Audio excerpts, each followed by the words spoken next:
आज हाकेच्या अंतरावरती या अभियंत्याचं ऑफिस आहे. तो अभियंता तिकडं गांजा ओढत बसला का हे आपल्याला त्याला विचारायची वेळ आलेली आहे. एवढी जर का मस्ती तुम्हाला आली असेल तर शेतकरी तुमची मस्ती उतरवायला कमी पडणार नाही हे तुम्ही लक्षात ठेवा. अरे जर का तुम्ही ट्रान्सफॉर्मर बंद केलं तर तुम्ही ते वीज बिल आमच्याकडून घेणार नाही का? ट्रान्सफॉर्मर बंद करायचे कोणते काम तुम्ही केले तुमचे बिल भरायला? आज शेतकरी तुम्हाला म्हणत आहे हप्ते पाडून द्या. आज तुमचे लोक टीपीची फ्यूज टाकायला येत नाही, टीपीचं ऑइल टाकत नाही, मग तुम्हाला पैसे कशाचे द्यायचे?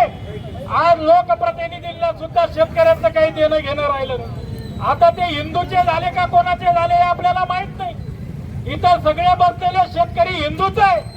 मग इथं हे पिकं हिंदू आहे का मुसलमान आहे हे आम्ही बघत नाही. पण आता शेतकऱ्याला कोणी वाली राहिलेला नाही. महावितरणचे अधिकारी गब्बर झालेले आहे. ते हप्ते खातात, ते शेतकऱ्यांच्या फक्त मनगटावरती बसतात. आता पीआय साहेब इथं आले. साहेब यांनी कालच या ठिकाणी मीटिंग घ्यायला पाहिजे होती. आम्ही आंदोलनच केलं नाही पाहिजे अशी व्यवस्था तुम्ही का निर्माण केली नाही? तहसीलदारांना वेळ नाही, अभियंता तिकडे बसलेला आहे. मग शेतकऱ्याला जर का कुणाकडे बघायला वेळ नसेल तर शेतकरी तुमच्या मनगटावरती येऊन बसायला मागे पुढे बघणार नाही.